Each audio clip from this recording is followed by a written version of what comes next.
भौतिक सुख सुविधाओं की पूर्ति शुक्र ग्रह ही करते हैं। तो शुक्र ग्रह किस प्रकार का फल देंगे जन्म कुंडली में, और यदि दूसरे ग्रह इनके साथ बैठ जाएं तब कैसा फल प्राप्त होगा, आज इसी पर हम बात करेंगे।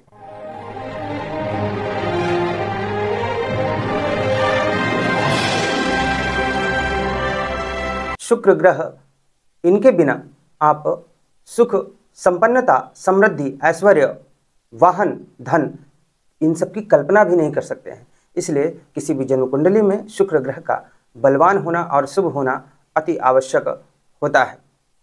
यदि किसी जन्म पत्रिका में शुक्र ग्रह अपने ही राशि में विराजमान है, अर्थात स्वक्षेत्री हैं, अपनी उच्च राशि में यानी कि 12 नंबर की राशि में विराजमान है, या फिर अपने मित्र की राशि में विराजमान है, तो उस स्थिति में ये शुभ फलदायी ही होते हैं। किसी भी कुंडली में यदि शुक्र ग्रह त्रिकोण में अर्थात प्रथम, पंचम या नवम भाव में, या फिर केंद्र में अर्थात प्रथम, चतुर्थ, सप्तम या दसम भाव में, तो केंद्र या त्रिकोण में यदि शुक्र अपनी ही राशि में विराजमान होते हैं या फिर अपनी उच्च राशि में विराजमान होते हैं तो शुभ फलदायी ही माने गए हैं। 2 नंबर, 7 नंबर, 3 नंबर, 10 नंबर और 11 नंबर की राशियां अर्थात इन लग्नों में शुक्र कारक ग्रह होते हैं और इन राशियों में शुभ फल ही प्रदान करते हैं। तो किसी भी कुंडली में शुक्र कैसा फल देंगे, शुभ या अशुभ, यह देखने के लिए सबसे पहले हमें लग्न देखना चाहिए कि लग्न कौन सा है।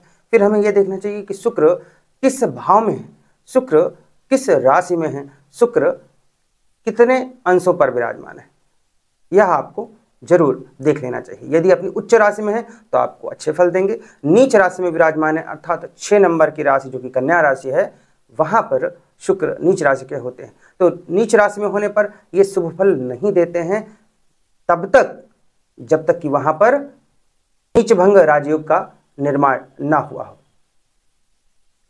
शुक्र ग्रह भौतिक सुख सुविधाओं के ग्रह हैं। यह आपको सारी समस्त सुख सुविधाएं जो इस जीवन के लिए आवश्यक हैं, संपन्नता, वो सब कुछ देते हैं।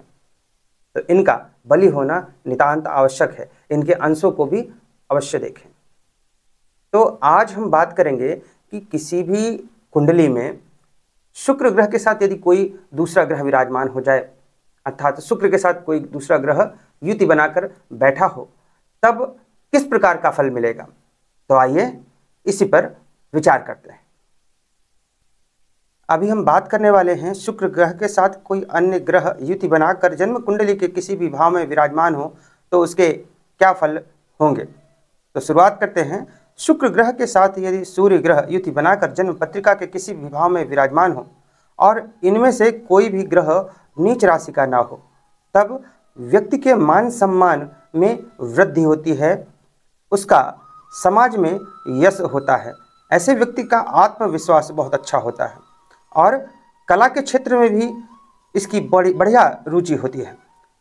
किसी अशुभ ग्रह का प्रभाव यदि हो गया इस युति पर तो ऐसा व्यक्ति भोगी भी हो सकता है, तंत्र में विश्वास करने वाला हो सकता है और शुक्र संबंधित किसी रोग से पीड़ित भी हो सकता है, आंखों की भी समस्या हो सकती है और मान सम्मान में हानि होगी।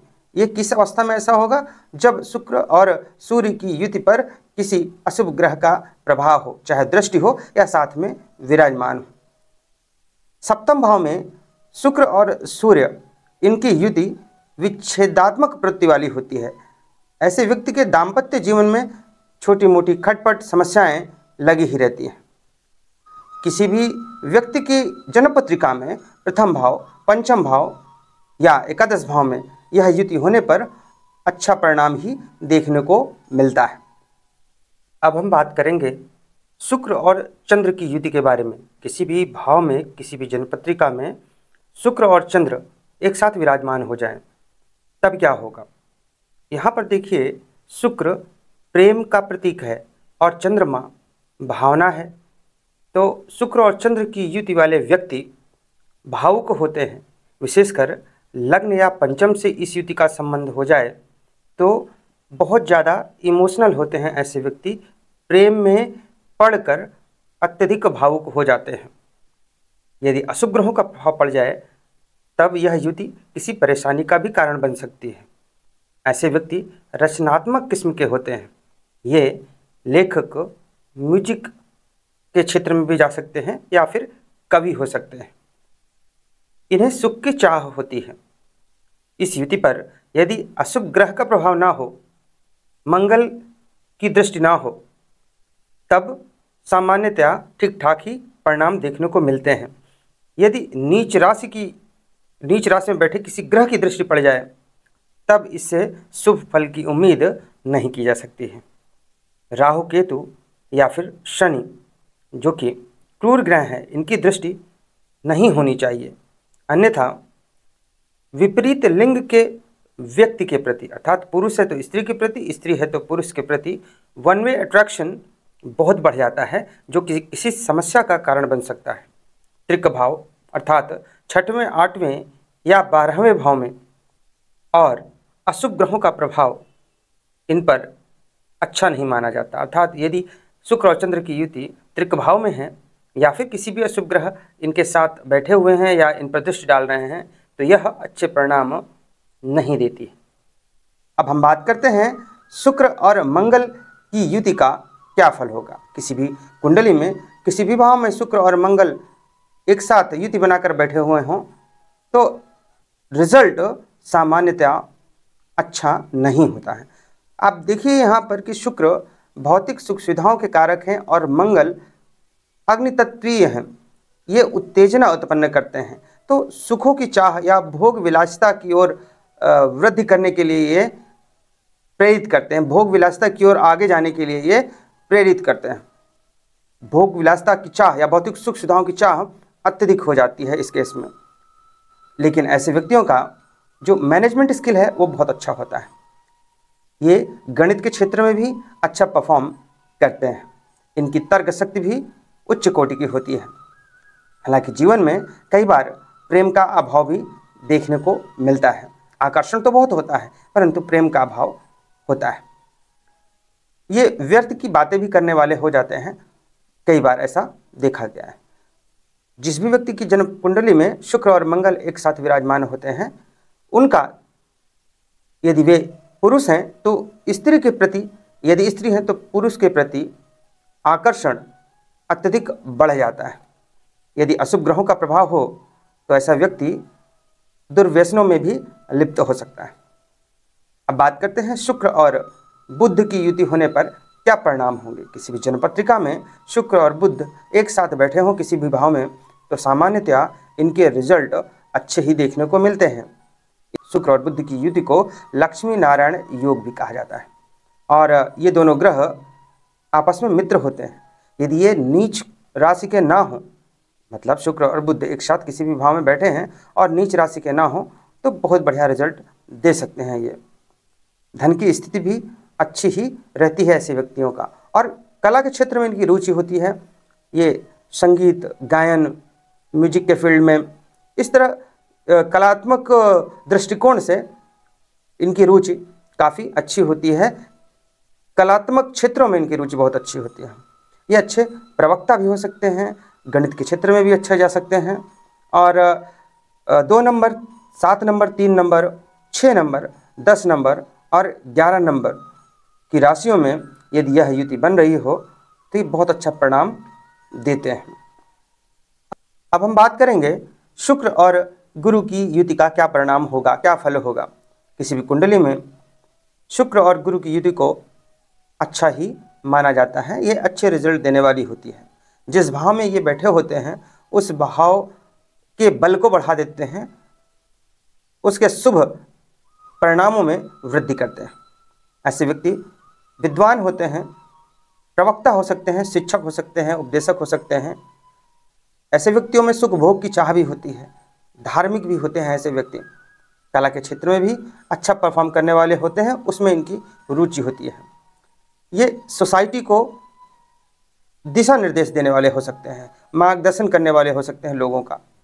और यदि शुक्र और गुरु की युति का किसी भी प्रकार से जन्म कुंडली के लग्न, पंचम, अष्टम या नवम भाव से संबंध बनता है या फिर चंद्रमा से संबंध बनता है तो इन व्यक्तियों को पूर्वाभास होता है। कोई भी घटना होने से पहले इनको पहले से ही आभास हो जाता है। अब हम बात करते हैं शुक्र और शनि की युति का क्या फल होगा। शुक्र और शनि दोनों मित्र ग्रह हैं। यदि किसी जन्म पत्रिका में शुक्र और शनि एक साथ विराजमान होते हैं, युति बनाकर किसी भाव में बैठे होते हैं, तो भौतिक सुखों की चाह तो होती ही है व्यक्ति में और बढ़ जाती है। और ऐसे व्यक्ति उन भौतिक सुखों को अपने परिश्रम के बल पर, अपनी मेहनत के बल पर प्राप्त भी करते हैं।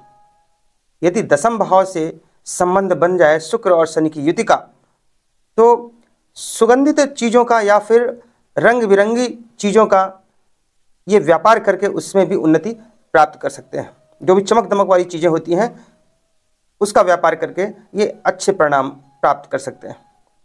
इनको जीवन साथी भी सामान्यतया अच्छा ही मिलता है। इनकी खेती या पशुपालन में भी रुचि हो सकती है। अब हम बात करते हैं कि कुंडली में शुक्र और राहु की युति के क्या परिणाम होंगे। यदि शुक्र और राहु जन्मपत्रिका में 7वें भाव में हो या फिर त्रिक भाव में अर्थात 6वें, 8वें या 12वें भाव में हो या फिर 5वें भाव में हो, तो यह युति अच्छी नहीं मानी जाती है। ऐसे व्यक्तियों को बुरे कार्यों से बचना चाहिए, नहीं परेशानी आ सकती है, किसी समस्या में ये फंस सकते हैं। इन व्यक्तियों का विपरीत लिंगी व्यक्तियों के प्रति अत्यधिक आकर्षण होता है। अगर पुरुष हैं तो स्त्री के प्रति, स्त्री हैं तो पुरुष के प्रति अत्यधिक आकर्षण होता है। इस पे थोड़ा सा नियंत्रण करने की आवश्यकता होती है। अलगाव का कारण भी हो जाता है शुक्र और राहु की युति। तो आपको उपाय क्या करना है, राहु संबंधित वस्तुओं का दान करना चाहिए और शुक्र को बलि करना चाहिए। मंत्रों के द्वारा या फिर रुद्राक्ष द्वारा शुक्र को बलि कर सकते हैं और राहु संबंधित वस्तुओं का दान कर सकते हैं। राहु के रुद्राक्ष को भी यहाँ पर आप धारण कर सकते हैं। अब हम बात करेंगे शुक्र और केतु की युति किस प्रकार का रिजल्ट देगी। तो शुक्र और केतु यदि जन्मपत्रिका में किसी भाव में विराजमान हो तो ये अधिक अच्छा परिणाम नहीं देते हैं। यदि शुक्र यहाँ पर कारक ग्रह हैं, शुभ भाव में विराजमान हैं, तो केतु शुक्र के प्रभाव को बढ़ा देंगे। अन्यथा शुक्र और केतु की युति तो विश्वासघात दिलाती है या फिर ऐसे व्यक्ति स्वयं विश्वासघात कर भी सकते हैं। ऐसे व्यक्तियों के दाम्पत्य जीवन में परेशानी भी होती है। धर्म में भी ऐसे लोग रुचि रखते हैं।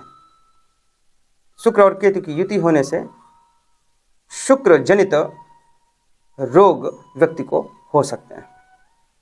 तो इस प्रकार से हमने आज शुक्र के साथ सभी ग्रहों की युति का क्या परिणाम होगा उसके बारे में देखा। आज के लिए बस इतना ही। नमस्कार।